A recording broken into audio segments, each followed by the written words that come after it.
All right, so in our last video, we talked a little bit about interest groups, some of the theories behind how they form, and then some of the challenges that interest groups face. So remember that interest groups are organizations of people who come together to advance a common cause. So today we're going to talk about some of the different types of interest groups and then get into lobbying. Okay, so interest groups are going to form around different types of issues. So this can stem from the economy to welfare, different types of professional groups promoting other causes. Okay, so lots and lots of different groups. There's really not an exact number of interest groups in the United States, so we don't have a pinpointed number, but there are thousands and thousands of lobbyists that work on behalf of these interest groups to try to lobby Congress in terms of legislation and policy that gets passed and put into law. So the first type of interest group that we're going to talk about are economic interest groups. So these are going to be those groups that advocate on behalf of the financial interests of their members.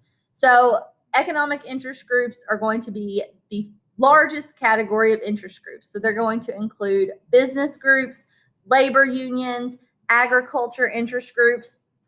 So business groups are going to advocate for policy that favor their firms and just larger corporate interests in general. So they're advocating for legislation that is going to benefit business. Okay, so they promote the collective interests of businesses and are generally going to oppose regulation and legislation that promotes workers' rights. Okay, so they are out for business interests. So an example of this would be the United States Chamber of Commerce, as well as the National Association of Manufacturers. Labor unions, on the other hand, or labor groups, are going to advocate on behalf of the workers that they represent.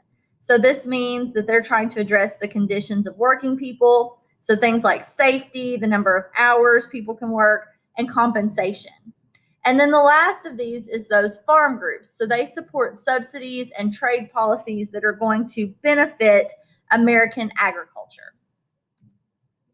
The next type of group are public interest groups. So these are groups that are going to act on behalf of the collective interests of a broad group of individuals. So these are going to be groups that advocate in the area of civil liberties, social welfare, education, and the environment.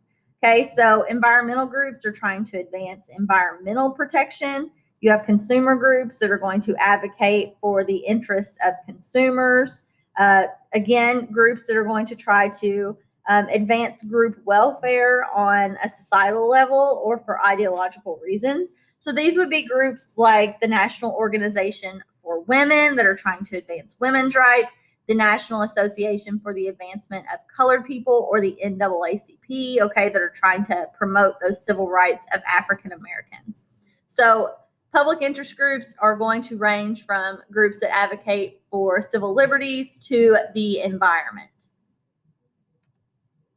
Single issue interest groups. So these are associations that focus on one specific area of public policy. So they often form around a moral issue about which their members are really passionate and committed to and unwilling to compromise on. Okay, so they're focusing on that one specific concern. So an example here would be Right to Life and pro-choice organizations. So they're only focused on that right to life or pro-choice subject or issue. You also have the NRA, the National Rifle Association, again, only worried about that issue, and Mothers Against Drunk Driving. Then you have government interest groups. So these are organizations that act on behalf of state, regional, local, or even formal or foreign governments. So they're often going to be concerned about laws and regulations that affect their particular region. So they're going to be composed of representatives of state and local government organizations. So for example, state government interest groups are going to work to obtain grant money from the federal government, which is allocated through that appropriations process in Congress. Okay, a good example of a government interest group is the National Governors Association. So one thing to remember about interest groups is that they can form around really narrow issues like the protection of a particular species, or around really broad issues such overall environmental protection. Okay, so tons and tons of different interest groups. Here are some of the more well-known ones here: AARP, the Sierra Club, the NAACP, now the ACLU. So we've talked a little bit about some of these as far as the different types of interest groups, but they can range from really broad issues to narrow issues. And again, people are going to work on behalf of interest groups, lobbying Congress to try to get the policies that they favor put into action. All right, so let's talk a little bit about what lobbying is. So interest groups are going to use lobbying or interacting with government officials to advance a group's policy goals.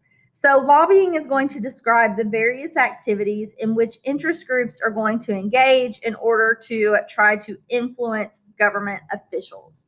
Okay, so this involves efforts to shape laws across all three branches of government. So from how legislation is written, to how laws are implemented, to how laws are interpreted. So in 2017, roughly 11,500 paid lobbyists spent a total of $3.37 billion lobbying Congress and federal agencies. So in order to try to get their policies put into action, okay, so in terms of how legislation is written, how those laws are implemented, how laws are interpreted, interest groups are going to offer financial support to candidates' campaigns, endorse candidates, write legislation, or provide draft legislation. Okay, so these are just some examples of what lobbying can include. So lobbyists need solid, useful knowledge about the particular policy area and access to those in government. So that's why former government officials are often in high demand by lobbying firms. So the movement of individuals between positions in government and lobbying positions is called the revolving door. Okay, so as a lobbyist, okay, if you have access to members of the government, you're probably going to be more successful, okay, in advocating for certain policies or pieces of legislation. So that's why a lot of people who have formerly worked in the government will go to work as a lobbyist. So again, this is the revolving door, working in the government and then going into lobbying. So critics of the revolving door worry that paying large sums to hire well-connected lobbyists can sometimes tilt public policy in favor of the wealthy and the powerful. Okay, so if you have worked in government, you have a lot of, your network is very large, you know a lot of people, that could potentially tilt public policy in favor of those people who are wealthy or powerful or who have already worked in the government. So in some ways, you might consider the opinions of lobbyists over the opinions of other constituents, or members of Congress might do that. So that is the revolving door. And again, sometimes this can be a little controversial as far as members of government going into lobbying, only considering the opinions of those lobbyists instead of those opinions of their constituents. All right, so that's where we're going to stop with this video.